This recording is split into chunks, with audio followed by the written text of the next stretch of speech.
তাহলে বন্ধুরা সবাইকে স্বাগত আমার লাভ মাই ফ্রেন্ড চ্যানেলে।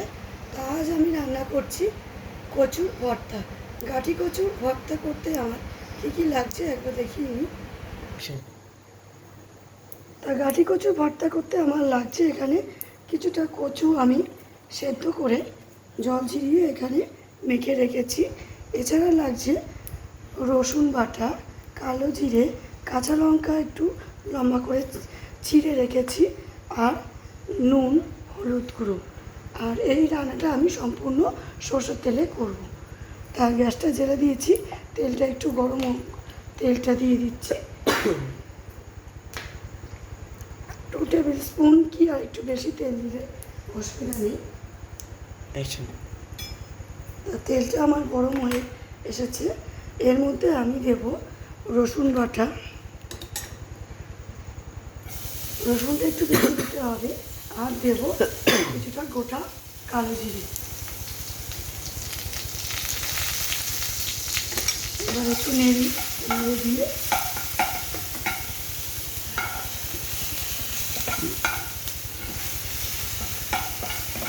এবার এর মধ্যে দেব আমি লম্বা করে চিড়ে রাখা গোটা কাঁচা লঙ্কা।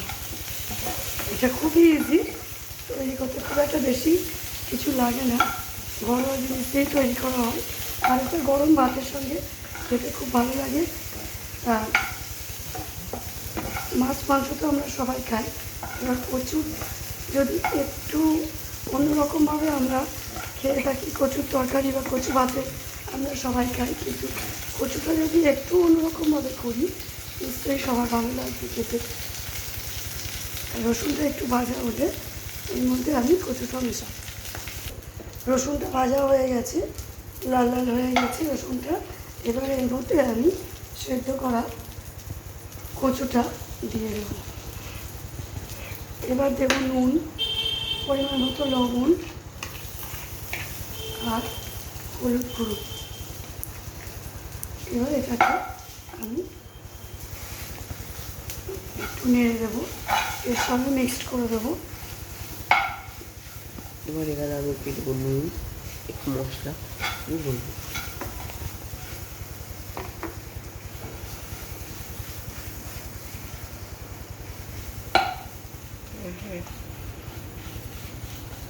হয়ে গেছে, আর দিস না।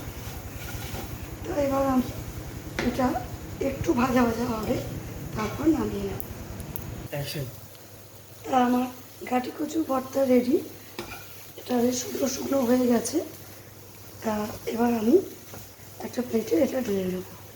গ্যাসটা বন্ধ করে দিই।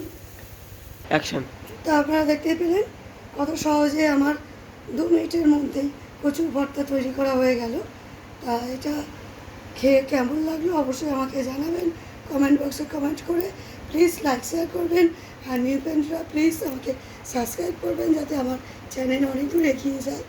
আর আমার ফেসবুক ফ্রেন্ডদের জন্য বলছি, আমার ফেসবুক ফ্রেন্ডরা প্লিজ আমার ফেসবুক পেজটা ফলো করবেন। আর আমার এরকম আরও ভালো ভালো নতুন নতুন রান্নার ভিডিও দেখার জন্য আমার ইউটিউব চ্যানেলটা ক্লিক করুন। আর প্লিজ লাইক শেয়ার করবেন, আর কমেন্ট বক্সে রান্না কেমন হয়েছে খেয়ে আমাকে জানাবেন। আজ আসি, বাই।